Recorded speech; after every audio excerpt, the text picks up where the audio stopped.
Pop, what's going on, man? Son, how you doing?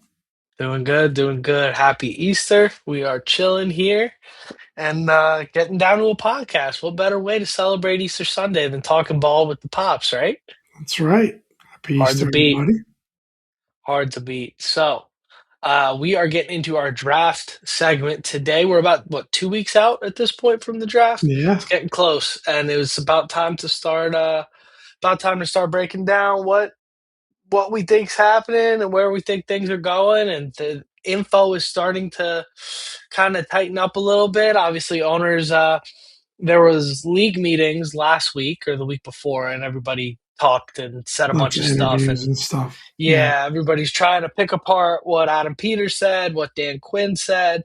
And we're here to synthesize all that for you. But before we get started, don't forget to like, comment, and subscribe. And it's gonna be a lot of fun stuff to talk about. So, Pop, what are your draft vibes right now? How you feeling? Well, it was like I was saying last week, it sucks to have the number seven pick, but it sure is fun when you're actually there. And, you hope that it's the last time we've got a top 10 pick in a long while, unless there's some sort of blockbuster deal that happens that causes that. But it is exciting. It's going to be fun to watch. We've got a rooting interest.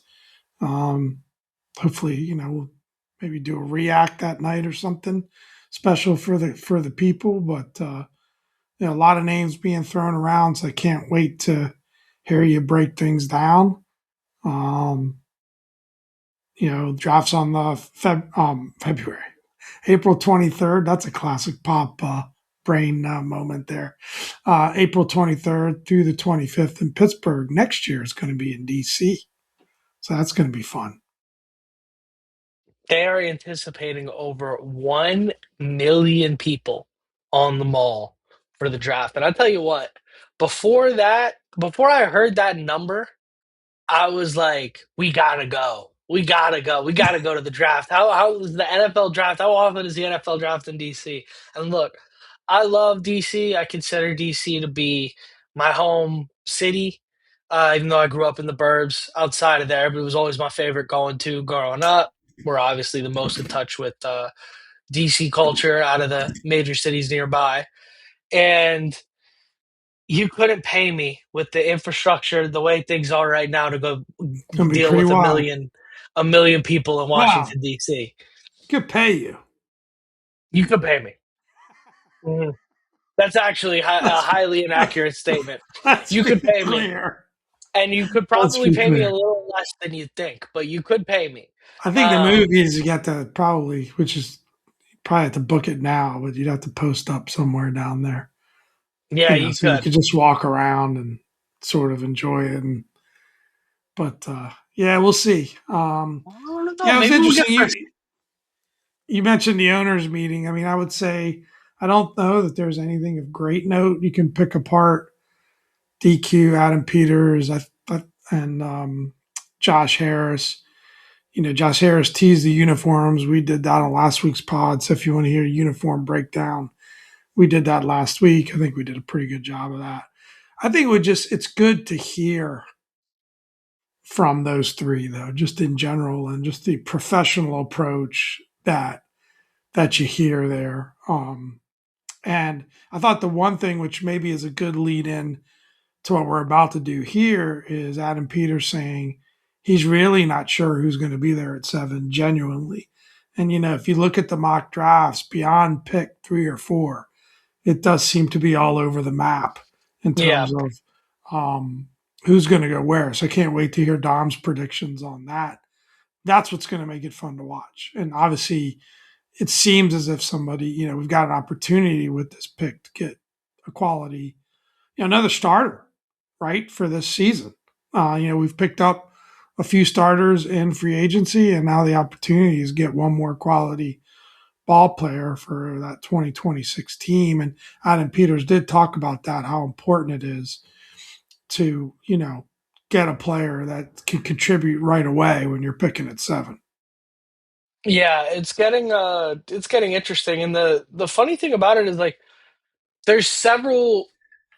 non-typical things going on. For example, first of all, there's only one quarterback that's really worth consideration in that top 10 right now. Or, I mean, frankly, I'm of the opinion is maybe not even worth consideration, but just because of where the Raiders are and what the situation they're in is going to go number one. Um, and then you have a bunch of guys that at positions, when you look at the best players in this draft, it's a lot of positions that are not traditionally high value positions. There's some edges, of course, but you only see like one tackle going in the top 10, maybe two. You usually see a lot of edge, you see a lot of quarterback, you see a lot of tackle, you see a lot of wide receiver. But you've got like middle linebackers, traditionally not a highly drafted position. Safety, traditionally not a highly drafted position. Running back, traditionally not a highly drafted position. And funnily enough, the way I think two of those three guys, specifically Sonny Styles and Jeremiah Love, what happens with them is really going to determine the flow of this whole draft. I think at least of like the top. I mean, I don't think either of those guys are making it outside of the top, 10, 15. But at least is going to determine how the top 10 goes. And that's kind of the difference between, picking at number 7 versus like, I know we had the opportunity to maybe pick at number 4. Um, is that I think when you pick at number 4, you can dictate the draft, the flow of the draft. In this particular draft, picking at number 4, you would have a much bigger impact on what was happening further down the board. Whereas when you're picking at number 7, those three spots, Titans, Giants, and Browns, are kind of they can determine a lot in terms of what's going to happen for you at number 7. So it's a much more dependent position to be in. So yeah, of course they have no clue who they're going to draft because there's 6 guys who are going to come off the board before them, and 5 of them they'd be thrilled to have. So it's a Yeah, it's it's a tricky thing in that regard.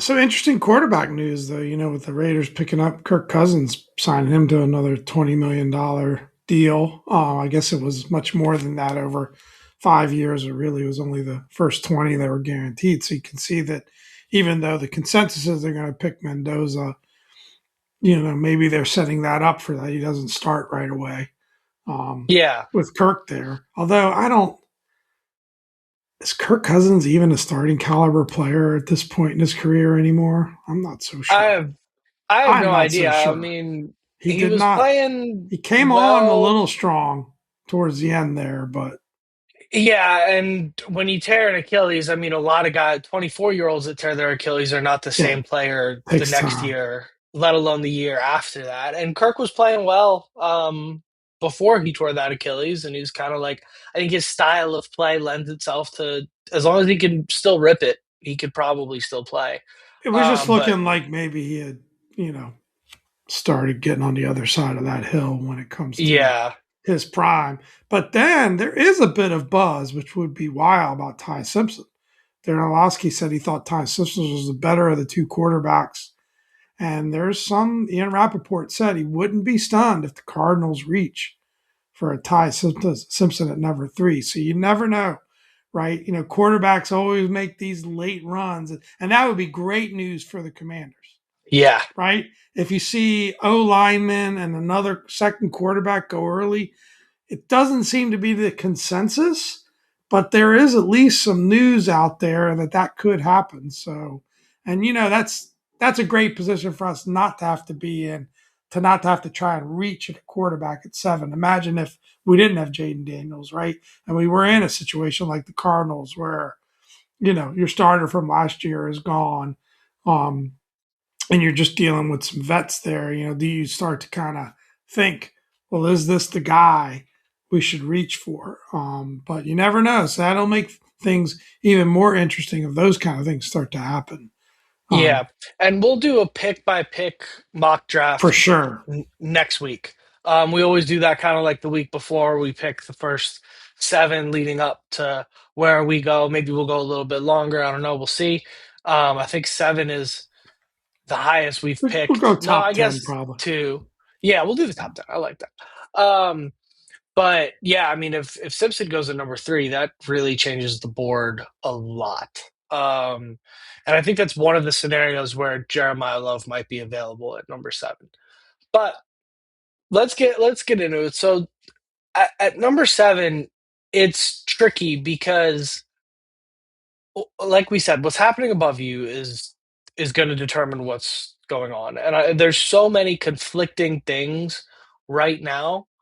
I will tell you, I think the number one player on our draft board right now is Sonny Styles. That's my hypothesis, and I've changed my opinion on this a lot, but this is where I'm sticking. I think Sonny Styles is who they want. I think if they could get any player, if they moved up to pick number one overall, I think they would take Sonny Styles. Um, and I am not That, against that in the slightest. Um, that's a I big think statement. yeah, I think that's the guy. And I don't have any inside sources outside of being sick like the rest of you guys who are watching this and just Adam listening to Peters every interview and piece of did info I talk can him get. up.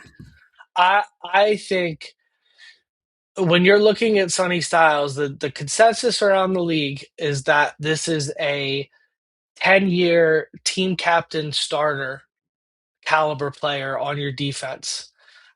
I think I don't see how, with the size, with the athleticism, with the football IQ, with the way he played. You know he didn't miss a tackle last year, Pop, in the entire season. He did not miss a tackle last year at Ohio State. I don't see how. I'll say it, and it's going to break Pop's heart. And it's not necessarily how I feel, but it's just reading in between the lines, especially from a guy like Adam Peters who had Fred Warner out there in LA, and I think Sonny Styles is that's in that camp. Um, you hope that he develops to be of that ilk, right? I I don't see how they don't pick him if he's there, regardless of who's on the board, including Jeremiah Love, including Carnell Tate, including um, I think maybe David Bailey might be the only other guy just for edge value, but I think if Styles is on the board at 7, there's no chance that Bailey didn't go off um, before then. Um, I think he's the number one guy on their board right now. I think if they could have anybody, they'd take him. And then I think behind that is probably where you start to talk about your Loves, your Tates, your and your Caleb Downs. I think the most likely player is Caleb Downs. Yeah, I mean, I don't know. I might be call me crazy. I kind of hope the hype on Sonny Styles makes him go off the board early so that love drops to us. That would be my dream scenario. Sure. I don't know. He worries me a bit. It's just a gut feeling, right? But like, he really kind of climbed the board quite a bit because of the combine. And sometimes these guys that are just combine stars, as in t-shirt and shorts, right? Are they really football players? And so that Ohio State defense is so loaded, right? There's guys like Caleb Downs and Carnell Tate. Well, that's not a defensive player, my bad. But Arvell Arvell Reese. Reese and these other star defensive players. I guess they got four guys. That's what I had in my man. They got four guys potentially going in the top 10. Three of them defense. So he worries me just a little bit with that. I mean, the last time I know it's a completely different thing, but the last time we reached for, an athletic freak type linebacker didn't work out very well for us when it was all said and done. Again, I granted that's a much bigger reach than a Sonny Styles. We'll see. We'll see if he makes it past New York. There's a lot of buzz that they really love him too. Um, I Yeah, don't I know. mean, I'm I think nervous about Sonny Styles.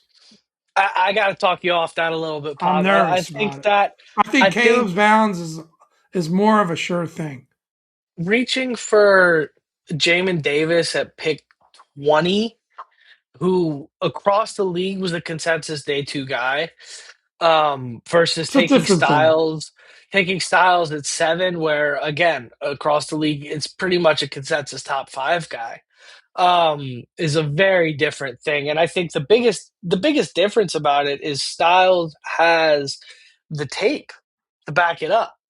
Um, like the play at Ohio State was elite, and then he put on a hell of a show at the combine, but he was already. I mean, I remember hearing his name before the combine as a potential fit for Washington. I don't know if they'll pick linebacker, but he would be great there. Maybe they trade back and they take Styles. I remember hearing things like that, and then he did what he did at the combine, and then the whole thing kind of blew up. But I think that's just my gut. I think, like I said, I think the most likely player is probably Caleb Downs because I think I hear what I've seen is that you can write Sonny Styles at number 5 to the Giants in pen. So who That's do what you I've seen. expect to be available? That's one of the questions here. All right, so Sonny That's a great Styles question. at the top of the board, but if you're doing your mock draft, not that you got to lock off every one of those, but you've got some data in front of you. Yeah, Who do you expect to be available, and then who do you expect the pick to actually be? What's your prediction on who this pick is going to be in the end? I I think the most likely guys to be available there are probably Caleb Downs, Mansour Delane. I think you're picking between probably three of these four players or two of these four players. You're probably picking between Caleb Downs, Mansour Delane, um, Carnell Tate, and Jeremiah Love. I think you're picking between two of those four players, and then Sonny Styles. If Caleb Downs goes at number 5 to New York, Sonny Styles would slide into that Caleb Downs spot, and you already know how I feel about how that's going to go if he's there. I think between those four players, I would say I still think it's probably going to be Caleb Downs is my guess. If I had to pick one, although the hype for my boy Mansour Delane to Washington has been building. I've been seeing a lot more talk about him going number 7 as well. So Yeah, and I tell you, it's I look at that and I think of a Sonny Styles and the impact he could have on the team just because of the position he plays and what we already have at that position. And I'm not so convinced that a Mansour, you know, Delane is not a bigger impact player for us. Because imagine, adding another potential lockdown quarter and getting those two young quarters locked in. And imagine what that does for a defense if all of a sudden your cornerbacks are, the strength of your defense, especially with what they've already done at edge and what they've already done at linebacker. And you've already got a Nick Cross that's coming at safety. Like there's part of me that wonders whether he would have the biggest impact of any of those players that we're talking about in terms of just making that defense a problem. yeah, it's the impact. It's hard to even grade exactly what the impact will be because you're talking about at number 7, you're picking a guy that you want to be. I mean, Pat Mahomes went either at or after number 7. Like you're picking a guy that you want to be a part of your team for 10, 10 years. That's the goal when you're picking in the top 10, right? So is Delane a guy that you see can be best, can fit? He makes the most logical sense for positional fit. I would argue even over Jeremiah Love, over Carnell Tate. Like that is the biggest hole right now is who is going to play on the left side of the field at cornerback. Like that's the biggest hole right now. So I would argue that delay makes the most positional sense tomorrow, but does that make the most positional sense down the line? If you hit on any one of these guys, if any of these guys become a smash, it doesn't really matter because you have a star. But that's something I'm wondering is like what's the thing? But my gut tells me Sonny Styles. I know we want Jeremiah Love. I would still prefer him. Like, if you want to talk about a guy that can just break the game, that's like tomorrow probably gonna have the biggest impact, right? I know you're hard in the Jeremiah Love camp. You Well, I you think have boots that on the ground there. for me with Jeremiah Love, I think that people are really, I don't know, man. You listen to these people go on and on about, well, running back and the value of running back. And do you want to burn a number 7 pick? pick on running back. Well, we had other guys go pretty high in the draft, maybe at number 8, 9, 10, that make a big impact to the team. You're talking about a guy second to the quarterback that's going to touch the ball more than anyone else, on the field other than quarterback and center. And we lost Dominic here, but I'm here. I'm here. Rocco required some quick attention. uh, Woke up from but his nap. I think that, and then I think the thing that people are underselling with Jeremiah Love is the impact he can make on the passing game. I mean, there are some, uh, you know, people that watch film and think that this guy could be a full time receiver. He's that good. So I think that it's not the end. He as a dual threat with a Bill. If Bill is who we think he could be, you could line them up together. He could be a guy that we talk about receiver being, a position of need. He could not only run the ball out of the backfield, he could line up at receiver at times too. And so I just think, game changing player. And I'm not so sure. I think there's probably angst in that building. Like, I know there's a growing consensus, it seems to be, when you listen to sports talk radio, about we should just go defense.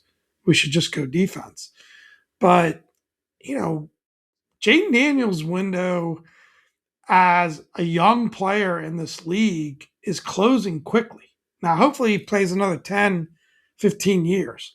But his window as a young player in this league is not that long. We've got to have weapons for him. And right now, we're lacking weapons for Jaden Daniels. I mean, I love Chigakonkwo.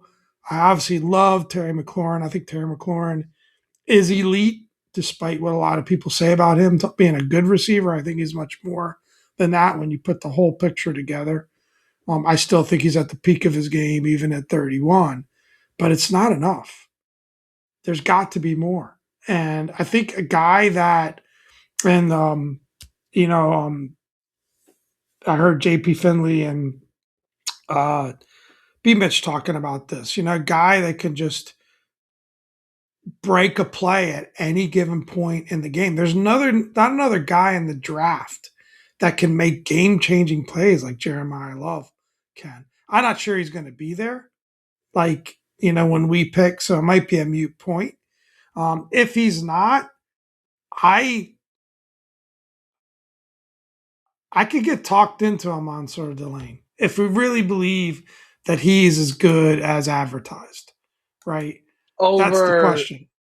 over Styles or Downs.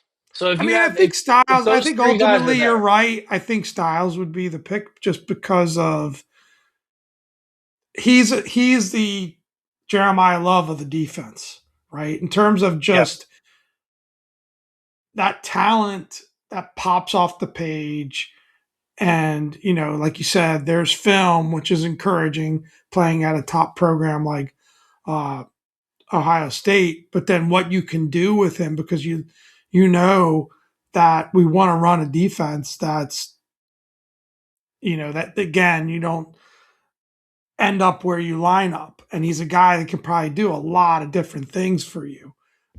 So I would tend to agree, if he's there, I think they're going to pick him. I would say in most cases, it doesn't seem like he's going to be there. I don't think he gets past New York. Yeah, that's where it gets well, I think where it gets most interesting is number 4 in Tennessee. I'm hearing that it's so funny. It's like when we started talking about this, it was like Ruben Bain is going number 4. And I think we even said that's the best defensive lineman for us to draft. And now on just about every board, he's going to be there at number 7, and everybody's going to go, like not even factoring him in, right? But I think if he does end up going at number 4 to Tennessee, then you have New York has to pick between Love, Downs, and Styles. None of those guys, I think, are on Cleveland's board. It sounds like Carnell Tate is pretty much a guarantee there. You also have to wonder if Arizona doesn't take Ty Simpson, if that's a consideration for Cleveland, as crazy as they are with quarterbacks. But then that puts at number 7, that puts at least 2 of those 3 guys, Downs, Styles, Downs, uh, Love, Styles. One of those combinations will be there at number 7. And then yeah, Delane is there as well. Um, but it gets really So if really either one of interesting with those what two is Tennessee there, does. if it's a Caleb Downs slash Jeremiah Love, or it's a Sonny Styles slash Jeremiah Love available at 7, who are you going with? I have I would take in this order. I would probably take Styles at 7 first. Then I'd love Jeremiah Love after that, and then Downs. But I personally think, and this is my overall take about this, I think all three of those guys are smash home run starters for the next 5 years. And I think I don't, I want to say it, but I don't think we can go wrong here. I think maybe Downs, because he plays safety, doesn't have the ceiling in terms of absolute impact. I think Styles could, like you said, it'd be an absolute game breaker on defense, right? And I think Love is going to light up the scoreboard wherever he goes. And I think offensively he has that chance. But I think all three of these guys, at least for the next 5 years of their rookie deal, have absolute star power. Yeah, Styles will I be couldn't, exciting if you think about the players that we've already added and the athleticism on the defense. That upgrade in, you talked about getting younger and faster.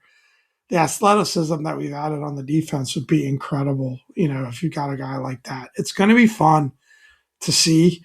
Um, I think it's going to be a lot of fun. And yeah, we'll do some mock draft pick. I guess we've got 2 episodes available before we go.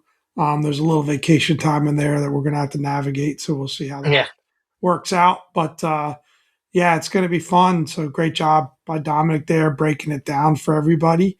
And I tell you what, though, like if Jeremiah Love's there and we don't pick him, that's going to hurt a little bit, even if it is.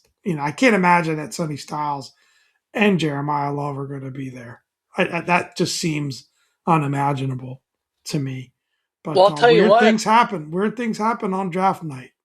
I mean, Matt Miller of ESPN has in his most recent mock draft, he has Love going number 4 to Tennessee, Downs 5, Tate 6, and at 7, with Sonny Styles on the board, Washington taking Mansour Delane. Now that I want to love. That's wild. As much as I'd be all over Delane here, I don't know how you pass on Styles. With Sonny Styles and David Bailey on the Well, board. again, you gotta really love the player. Here's the issue. This is a point I wanted to make. One of my challenges with taking edge at 7 is that you're likely to gonna get that's going to be the third best edge in the draft. And how many of these guys are actually going to hit? Right? Like, I mean, just in terms of order, right? You're likely that Bailey and Reese are gone. Like I are you know, I think there's a chance that I realize that Bailey is not the third best edge in the draft. I just don't see him Yeah, dropping. I don't see him I drop. I think agree. that mock draft is off. I don't see him dropping. So I'm not talking specifically about that mock draft. I just Yeah, think that yeah. my problem with maybe I should clarify myself. My problem with going for a Ruben Bain Jr. at 7, right, is that he's the third edge off the board. Right now, maybe he ends up being the best of the three. We don't know, right? But it's like that dice you're rolling of all the other evaluators being wrong, and now you're at the third best player. Whereas with a Mansour Delane, it's the best corner, right, in the draft. With a Caleb Downs, it's the best safety in the draft. With a Sonny Styles is the best linebacker in the draft. So I feel like there's, Yeah. I don't know, it makes me nervous because at some point, you know, we had an edge. It was the number 2 pick in the draft. Has come a pretty decent pro, but he was a consensus all world type of generational talent that just didn't work out. When you're reaching for the third one off the Well, board, that would worry me, right? yeah. Yeah, I don't disagree. I think these guys' profiles are a little different. But Yeah, it's interesting. I mean, if David Bailey's there at 7, that almost blows up this whole conversation. Yeah, That yeah. it's like, how do Somebody you like pass on that's a that? different story, but that's not going to Um, happen. I highly doubt it. There's no way. There's talk about Dallas trading up to number 3 to get David Bailey. So Yeah, I think, like, if that's anything, not going to Arizona happen. might trade out, and you might see Reese and Bailey will be long Baltimore, gone. Dallas, whatever. Um, Reese and Bailey will yeah, be long gone by 7. I think so too. Um, but yeah, it is interesting. He's got Styles going number 10 to the Cincinnati Bengals. So it's pretty wild to me seeing that. But we'll see. Everybody's got a different take this year. It's plausible. That's the thing, is like, it really only takes like two decisions to go left before all of a sudden we're picking between all three of those guys. But I think, Yeah. keep your eyes on number 5, keep your eyes on number 4, and then obviously, I mean, we're right there at number 7. It's not too much Well, further from even there. number But 3, like if the Cardinals do reach for Simpson, that changes a lot, right? Because of the choices that need to be made at 4, 5, and 6 at that point. yeah, does Arizona even pick at number 3? Like, it's an interesting. Yeah. It's going to be a zoo. Draft night's going to be fun. This is one of the hardest but most fun, I think, Oh drafts yeah, the to juices are kind going of to be predict. flowing, right? Waiting, like I mean, I'm going to be just wanting number 4 to drop to us, and then there's going to be the nerves around, do they even pick them? Because what if Yeah, one of these other, big name guys, maybe if there is that quarterback gets picked, or a second offensive tackle gets picked, or something crazy yeah. like that before us. Now all of a sudden you're staring at a bunch of potential superstars at that number 7 pick, which would be a great position to be in. But the pressure on Adam Peters to get that right is going to be huge at that point. Now this is a rare scenario outside of the golf course, but I do think Pop is going to be a little more emotionally elevated than me on uh on draft night. I think the heart's going to be moving a little more, because he's got his. Is it fair for me to call Jeremiah Yeah, Love your draft crush? Is that no fair? question. If he comes off Yeah. the Okay. board, then I'm not going to care.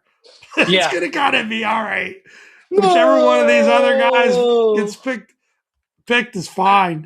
Whoever Adam Peters thinks.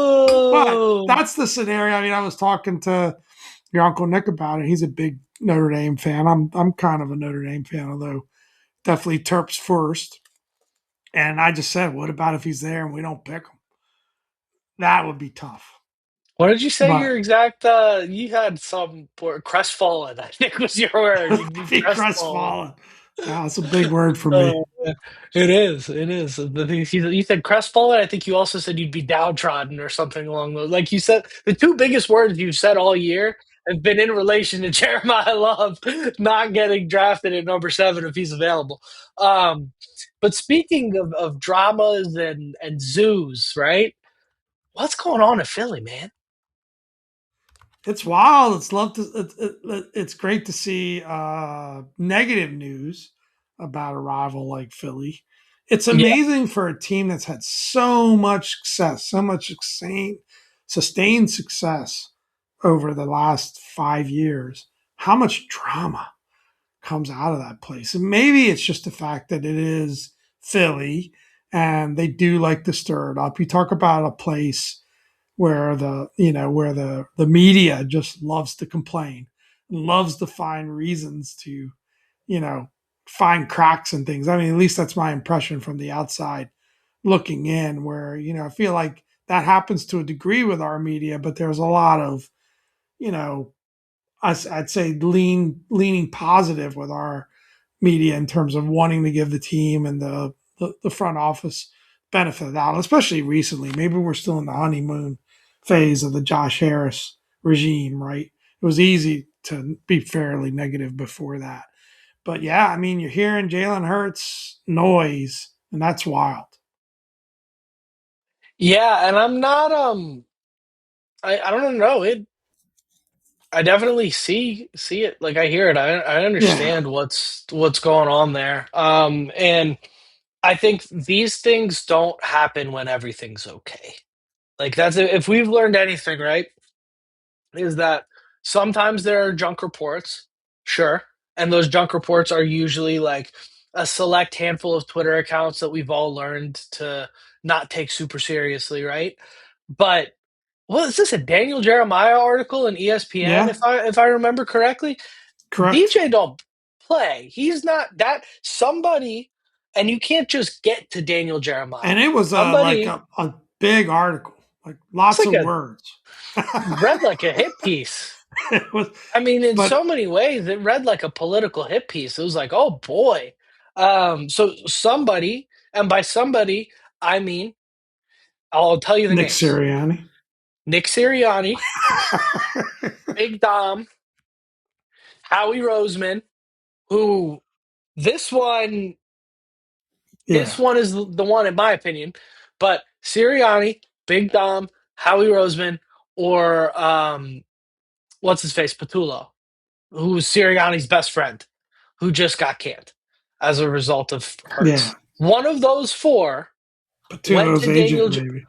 went to Daniel Jeremiah, and think about the difference in this story versus the this story and the way that it's developing and being received versus the grenade that Cliff tried to throw on the way out and how that developed and got received. That was so quickly swept under the rug and just like, we know what this is. Like, oh, there was distaste and there's mismanagement there. Everybody's like, no, okay, whatever. That's not even really a thing. um, this has picked up fire, and this has confirmed what we saw on the field last year, which was that Hertz had a down year, seriously down year. You've got games where he's throwing 4 interceptions, throwing the game-losing interception in overtime, and that was always the thing with him was like he's only going to put up 180 yards, but he's a gamer. And he's like, well, where did that go? That was gone last year. The offense looked completely broken. If it weren't for that defense being what it was, that team would have won 7 games. Um, and now I think you're looking at, does that team win 7 games as is with this situation? Because Saquon's another year older. AJ Brown could get traded. Hurts.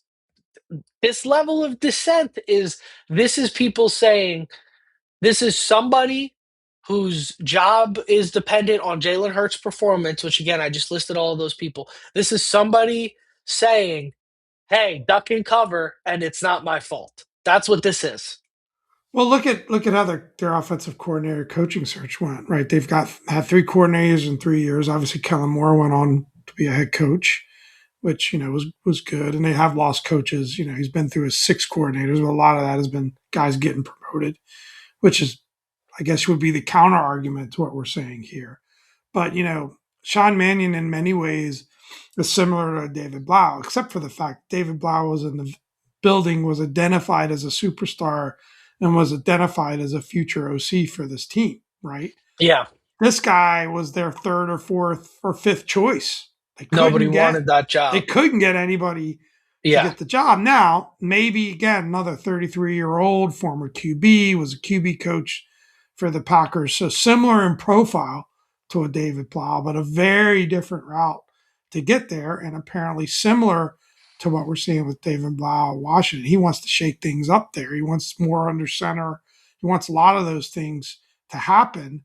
And word is, whether true or not, Jalen Hurts is pretty resistant to it. Now, I've seen some things come out, some headlines come out since the report says that Jalen Hurts gets the message and he's on board. But you're talking about hot seat for Sirianni, hot seat for Hurts. Hurts is a certain style of quarterback. He's shown that he can be very effective at times. He's definitely willing to, put put himself on the line, tough competitor. But you can't tush push your way 99 yards for a touchdown. Yeah. Philly fans are going to love that quote. Yeah. And And he's been a better player than that. But to be fair, he struggled from the pocket for long periods of time. There's been yeah. game after game after game. Now they have an elite defense, they have an elite running game, and they have elite playmakers at receiver and tight end. So you could get away with some sins there when you're that kind of team. They can still pull out wins, but it's kind of crazy. I mean, he is a Super Bowl winning quarterback. Yeah, and I mean he's carved up us. He's carved us up when we've Oh kept yeah, him in the pocket, right? But so did JJ McCarthy. So I don't really measure that. you love to see the drama in Philly. I love it. Yeah, and remember Carson Wentz, bro. Remember Carson Wentz. Remember what happened there. They drafted a Yeah, quarterback in the second round. They kept him ready. They blew that whole thing up. And in a situation where I think a lot of programs would have given the guy a little more time. But they let him go. They moved on. They were praised for how amazing it was. And you wonder if this is a situation where a guy hits a stumbling block and maybe they go, okay, we're just gonna find another one. And they blow it up. And we'll see if it works out. These are the kinds of things that get people fired, coaches, GMs, the whole thing. Um, so we'll see how this evolves. We could get real excited about this right now, and Philly could turn around and win 14 games next year and be right back in the NFC well, Championship. The that roster's loaded. So that's the thing. Like, there's a difference if you look at the trajectory of where Philly is versus where we are. You know, we could go 8-9, and you go, it looked better. You know, Jaden played better. He was more consistent. You know, there was a pretty big rebuild this year. They're loaded with picks next year. Not happy with 8-9, but you could feel pretty good about it. Philly could go 9-8, and you go, that's a disaster. People are getting fired because of that, right? Or yeah, even 10-7. But because their expectations are to contend, win the division and contend for a title. So yeah, it'll be because fun to if you watch. that roster's built that way, Right. we got hammered for it. I would Let's go as far as to say that last year was as big of a failure for Philly based on what was expected of them as maybe not You Washington, can't but say you can't say if Hertz's arm was facing the wrong way if you're 7 weeks still into with the us, season, Philly fans. if like I said, if they dealt with the amount of injuries we dealt with last year, it would have gone similarly. But based on what their expectations were to have a first round exit and just be completely pathetic down the stretch, I mean they were useless with no real competition in the division. Yeah, I don't.